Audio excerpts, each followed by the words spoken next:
Assalamualaikum warahmatullahi wabarakatuh. Perkenalkan, nama saya Dr. Rinovian Rais, MMMPD, nomor induk dosen nasional 0430116503. Saya adalah dosen tetap S2 pada program studi Magister Pendidikan IPS Fakultas Pascasarjana Universitas Indraprasta PGRI Jakarta. Video ini dibuat untuk melengkapi persyaratan sertifikasi dosen tahun 2026, yaitu tentang pernyataan diri dosen dalam unjuk kerja Tridharma Perguruan Tinggi atau biasa disebut PDD UKT-PT dalam bidang pengajaran. Pada kesempatan kali ini, mata kuliah yang saya ambil sebagai contoh pengajaran adalah teori proses sosial budaya. Mata kuliah teori proses sosial budaya adalah mata kuliah wajib bagi mahasiswa semester 1 program studi Magister Pendidikan IPS Fakultas Pascasarjana Universitas Indraprasta PGRI Jakarta. Mata kuliah ini berbobot 3 SKS selama 16 minggu atau 16 pekan. 7 pertemuan pertama adalah pertemuan pertama sebelum UTS, kemudian pertemuan selanjutnya dilakukan setelah UTS, kemudian 1 kali lagi untuk dilakukan sebelum ujian akhir semester. Mata kuliah ini disampaikan dengan metode Delivery Interaction Assessment. Capaian pembelajaran mata kuliah ini adalah dengan kode mata kuliah KK73J103 CPMK, di mana yang pertama adalah mahasiswa mampu menjelaskan pengertian teori proses sosial budaya serta pengantar ilmu sosial dan budaya, kajian-kajian ilmu sosial dan pendidikan. Mahasiswa mampu memahami konsep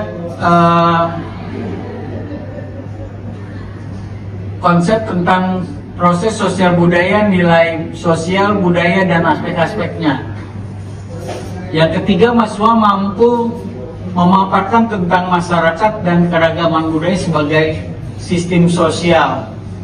Yang keempat, mampu memberikan perkembangan teori sosiologi dan antropologi dalam perkembangan zaman. Yang kelima, mahasiswa mampu menjelaskan teori difusi kebudayaan dan teori evolusi dan multiparadigma dalam teori sosiologi. Yang keenam, mahasiswa mampu dengan menjelaskan teori sosial Agus Comte dan teori siklus perubahan budaya Pitirim Sorokin. Yang ketujuh, mahasiswa mampu menjelaskan keseluruhan materi dari materi pertama hingga materi ke-6 atau yang disebut dengan materi review materi. Yang ke-8, ujian tengah semester UTS dilanjutkan dengan minggu ke-9, mahasiswa mampu menjelaskan tentang kebudayaan material dan non-material dan teori sosial Karl Marx. Yang ke-10, mahasiswa mampu menjelaskan teori integrasi sosial Emil Durkheim dan teori rasionalitas Max Weber. Yang ke-11, mahasiswa mampu menjelaskan dan memahami teori struktural fungsional, teori konflik dan perubahan sosial. Yang ke-12, mahasiswa mampu menjelaskan tentang manusia Indonesia dalam menghadapi perkembangan modernisasi dan arus globalisasi. Yang ke-13, mahasiswa mampu menjelaskan permasalahan sosial budaya dalam pendidikan dan solusi pemecahannya. Yang ke-14, mahasiswa mampu menjelaskan penerapan teori-teori sosial dan budaya dalam kajian penelitian ilmu-ilmu sosial dan pendidikan. Yang ke-15, pertemuan mampu mereview keseluruhan materi dari 9 hingga ke-14. Yang ke-16 adalah ujian akhir semester. RPS ini teori proses sosial budaya, yaitu sebagai yang pertama pengantar ilmu sosial dan budaya, kajian ilmu-ilmu sosial dan pendidikan. Yang kedua, konsep sistem proses sosial budaya, nilai sosial, budaya dan aspek-aspek sosial. Yang ketiga, masyarakat dengan keragaman budaya sebagai sistem sosial. Yang keempat, perkembangan teori sosiologi dan antropologi dalam perkembangan zaman. Yang kelima, teori diskusi kebudayaan dan teori evolusi dan multiparadigma dalam teori sosiologi. Yang keenam, teori sosial Auguste Comte dan teori siklus perubahan budaya Pitirim Sorokin. Yang ketujuh adalah review materi 1 sampai ke 6. 8 ujian tengah semester, 9 kebudayaan material dan teori sosial Karl Marx. Yang 10 teori integrasi sosial Emil Durkheim dan teori rasionalitas Max Weber. Yang ke-11 teori struktural fungsional dan teori konflik dan perubahan sosial. Yang ke-12 manusia Indonesia dalam menghadapi perkembangan modernisasi dan globalisasi dan permasalahan sosial budaya dalam pendidikan dan solusi. Pemecahannya, penerapan teori sosial budaya dalam kajian penelitian ilmu sosial dan pendidikan, dan mereview seluruh materi dari 9 hingga ke 14. Dan minggu ke-16 adalah ujian akhir semester. Mahasiswa diharapkan kehadirannya untuk membuat tugas presensi bobot 20%, ujian tengah semester dengan bobot 30%, dan ujian akhir semester atau ujian pengendali mutu 50%. Metode perkuliahan ini memakai blended learning luring maupun daring. Untuk perkuliahan secara daring menggunakan learning management system. Untuk perkuliahan luring menggunakan PBL dan atau PBGL dengan metode pembelajaran ceramah, presentasi, makalah, studi kasus, diskusi, praktikum, agar mahasiswa mampu memahami apa yang telah dibahas atau yang telah dipelajari. Kemudian referensi yang dibutuhkan dalam teori proses sosial budaya cukup beragam yang ada di buku teori proses sosial budaya, di mana dalam buku ini saya juga telah banyak mengarang buku ajar, yaitu tentang ilmu-ilmu sosial dan ilmu-ilmu budaya.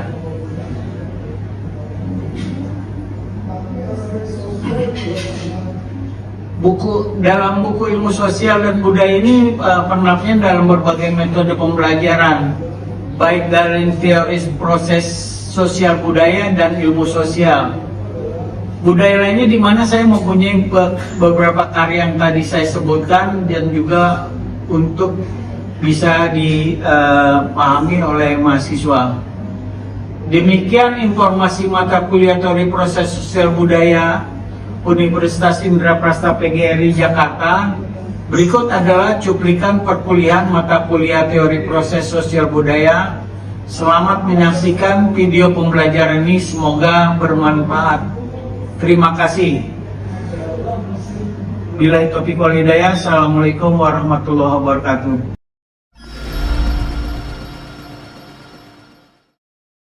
Warahmatullahi wabarakatuh. Waalaikumsalam.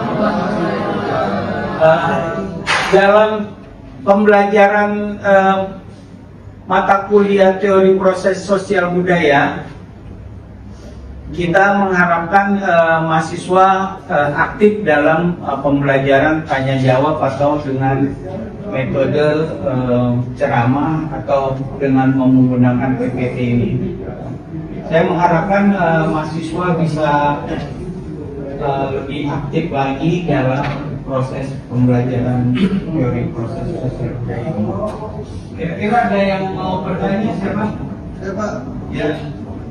Ya Pak, yang saya tanyakan Pak mengenai budaya Betawi Pak ya. Ya. apakah budaya Betawi yang ada saat ini itu hasil campuran dari budaya Arab, Portugis, dan dari Cina?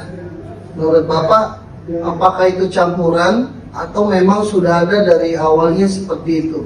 Terima kasih, Pak. Terima kasih ya, Bang. Jadi budaya di DKI ini memang kita ini di Pelabuhan Sunda Kelapa dulu ya, itu kan banyak orang-orang mulai keluar dari Arab, dari Cina, Portugis, atau negara-negara lain yang sering masuk karena itu alur pelabuhan.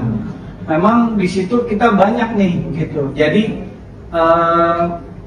budaya Betawi ini banyak dipengaruhi oleh mereka-mereka, terutama daerah-daerah Chinese atau Cina itu. Karena memang kita lihat sendiri ornamen-ornamen yang ada di rumah-rumah Betawi itu percampuran, udah semacam akulturasi gitu.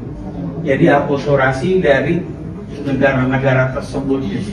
Begitu juga di Jakarta ini udah banyak juga gitu, banyak lihat ornamen-ornamen kayak di gedung tua, di kota tua, itu peninggalan dari Belanda gitu. Jadi semua, tapi ada juga yang memang ada yang asli kayak kita saat ini budaya palang pintu atau budaya kita perkawinan dengan membawa roti buaya dan lain-lain. Nah itu kita menandakan bahwa kita masih ada yang original masalah budaya-budaya Betawi tersebut gitu. Begitu juga tadi semua nih kita nih mengalami akulturasi, artinya percampuran gitu. Jadi di daerah lain juga begitu gitu. Jadi akulturasi itu adalah percampuran dari budaya yang asli dengan pendatang yang baru gitu. Akulturasinya gitu. Mungkin jawabannya segitu. Ada yang lain bertanya? Saya ya. Bapak izin bertanya, apakah di era digitalisasi ini saat ini itu dapat menguatkan atau melemahkan budaya Indonesia, Pak? Ya, terima kasih Bu.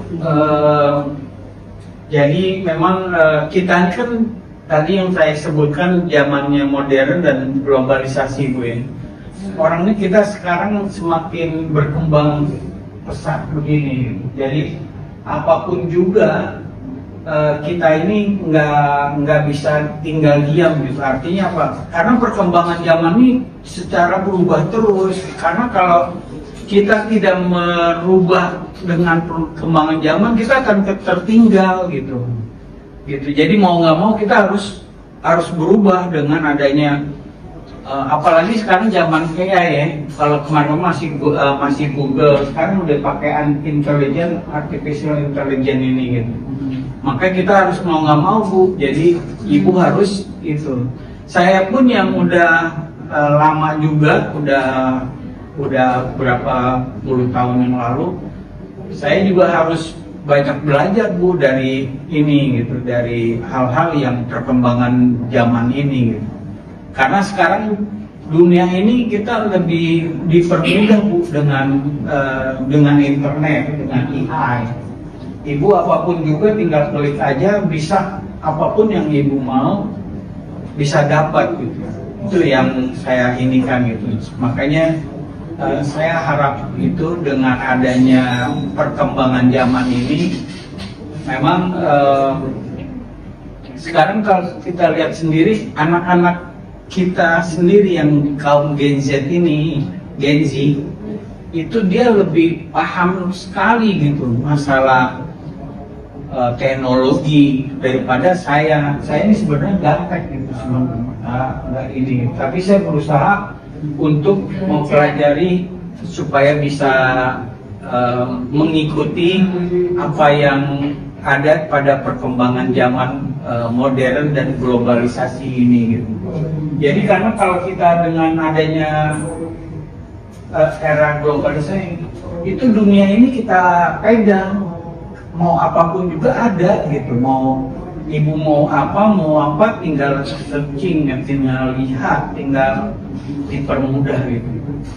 Itu jadi tergantung ibu kalau mau ini dipakainya untuk apa. Tapi kalau emang ibu dipakainya pada hal-hal yang tidak sewajarnya ya memang ini juga gitu. Jadi gitu. Jadi justru menguatkan ya Pak ya. Menguatkan Budaya ya. budayanya. Jadi Pak. kalau ibu dengan kita tahu, ibu bisa orang mana nih, bisa tahu nih di mana budaya-budaya yang kira-kira bisa sepas atau bisa menguatkan budaya kita lebih bagus lagi gitu. Benar. Gitu. Jadi daripada misalnya kita kan kayak semacam ini Bu, anak-anak kayak gini kan lebih senang budaya Korea Selatan, ya kan, K-pop. Nah itu sebenarnya kita fine-fine aja Bu untuk yang kita melihat bahwa selama pemakaian budaya Korea tersebut pada anak-anak masih positif gitu, masih ini bisa.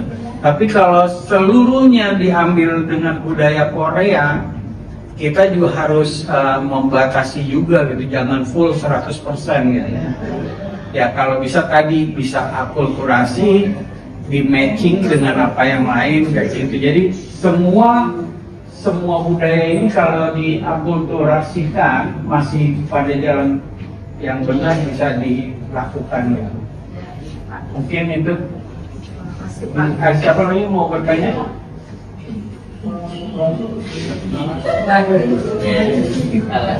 Izin bertanya ya Pak, bagaimana menyeimbangkan komersialisasi budaya seperti Candi Borobudur atau Candi Prambanan yang tiket masuknya tuh sekarang mahal banget ya Pak bagi kami wisatawan lokal, dengan upaya menjaga nilai kesakralan situs tersebut Pak. Terima kasih. Terima kasih Bu ya. Jadi memang saya lihat deh kan, karena ini kemarin ditelurkan oleh Pak Luhut ya, 750.000 untuk masuk ke Borobudur atau gitu ya. Jadi memang waktu itu jadi gini, jadi kemarin itu dibebaskan dengan biaya murah 50.000 ya kan, orang ya anggap 50 sampai 100 lah ya, itu spare-nya uangnya masih kita jangkau ya. Tapi setelah dipermudah gitu, itu artefak-artefak di Candi Borobudur, Candi Prambanan atau Bekasi itu banyak yang coret, jadi kita nggak tahu gitu. Itu yang bisa merusak cagar budaya bangsa Indonesia. Apalagi yang datang kan kalau bagi turis 750.000 ya paling berapa dolar jatuhnya gitu. Itu yang disayangkan memang. Tapi makanya kalau orang Indonesia kalau dalam ke tempat-tempat bersejarah itu tangannya jangan usil gitu. Itu yang lebih ini gitu. Itu yang lebih baik gitu. Jadi kalau mau datang ya lihat aja, mungkin lihat dengan adanya wah ini situs Candi Borobudur kan biasa ada tulisan atau ada guide panduan bahwa ini berdiri tahun seberapa kok kayak gitu. Jadi bisa dilihat dengan itu. Begitu juga di Prambanan atau di tempat-tempat lain gitu. Makanya segitu. Nah kalau mau yang lebih murah kayak di Museum Nasional di Monas itu kan banyak artefak, ada patung-patung yang memang berkaitan beririsan dengan daerah kerajaan-kerajaan di Indonesia itu. Jadi bisa lihat di sana gitu. Itu murah kalau di Monumen Nasional gitu. Dengan patung-patungnya aja lihat ada gambar Gajah Mada, Pati apa kayak gitu kan. Jadi bisa kita lihat di sana gitu. Mungkin ada ornamen-ornamen kalau yang di Monas berbentuknya dengan semacam video atau film-film yang dokumenter yang bisa kita lihat gitu. Itu yang lebih mudahnya aja gitu. Ada satu lagi yang mau bertanya? Satu lagi ya. Yang pertama pertanyaannya, apa sih kunci dari teori proses sosial ini Pak? sosial dan budaya ini kuncinya. Kuncinya. Ya, itu sih Pak. Terima kasih. Ya. Jadi kunci utama kita ini kan bagaimana kita bisa melihat asal mula ini, bagaimana kita memulai suatu proses dalam sosial kita, bermasyarakat, berbudaya. Nah, itulah kita kuncinya supaya kita sesama teman ini kita bersosialisasi, berbudaya, berbaik sangka dengan teman kayak gitu. Itu yang awal-awal kita untuk bisa melihat menjalankan dengan teori proses sosial budaya. Begitu juga dengan orang-orang luar gitu. Ada turis gitu. Ada turis atau apa, kita bisa berinteraksi bahwa ini baik dengan jalan supaya kita bisa mengetahui bagaimana kita mengambil langkah-langkah supaya teori proses sosial budaya berjalan dengan baik. Demikian materi proses sosial budaya hari ini, semoga bermanfaat bagi kita semua dan bisa kita lakukan dalam kita kedepannya atau sesama kita semua di sekolah, di rumah, dimanapun juga gitu. Demikian, billahi taufiq wal hidayah. Assalamualaikum warahmatullahi wabarakatuh. Waalaikumsalam warahmatullahi wabarakatuh.